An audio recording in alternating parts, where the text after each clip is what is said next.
il y a 4 gains. Il y a 4 gains espérés et c'est important de bien les cranter parce qu'ils sont de nature complètement différente. Il y a le premier gain auquel on pense tous immédiatement, c'est bien sûr le gain en prix. Pour parler encore plus familièrement, le gain de pouvoir d'achat, qui peut être considérable. On l'a vu en Italie avec l'entrée de NTV. Alors, c'est un cas qui, à mon sens, n'est pas transposable en l'espèce à ce qui risque de se passer en France. Mais en tout cas, si on regarde le cas italien, les estimations donnent des baisses de prix de l'ordre en moyenne de 30% chez les nouveaux entrants par rapport aux tarifs pratiqués par l'opérateur historique précédemment. Mais également, n'oublions pas que la concurrence a comme vertu d'inciter l'opérateur historique, lui aussi, à baisser ses prix.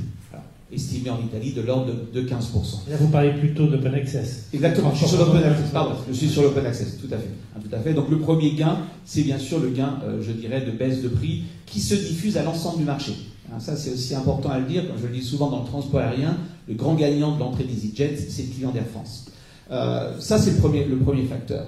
Le second effet de la concurrence, c'est bien sûr l'effet d'induction. Et je voudrais insister sur ce point parce qu'il est fondamental. En économie, c'est un petit peu le b.a.-ba. Quand un prix baisse, la demande est toujours plus ou moins élastique au prix. Si le prix baisse, la demande augmente. Et elle peut augmenter dans des proportions, mais tout à fait considérables. Je ne ferai même pas de parallèle avec l'aérien, il y a des chiffres absolument hallucinants. Mais si vous regardez le cas italien, c'est assez bien documenté quand on regarde les études académiques, sur la période 2012-2016, on a une hausse du trafic de l'ordre de 90%. Et donc c'est assez intéressant de s'interroger là aussi sur l'origine de ce trafic, de cet effet d'induction. Ça peut être du report intramodal, de lignes classiques vers des lignes à grande vitesse. Ça peut être du report intermodal, visiblement c'est le cas en Italie avec l'aérien, sur Milan-Rome.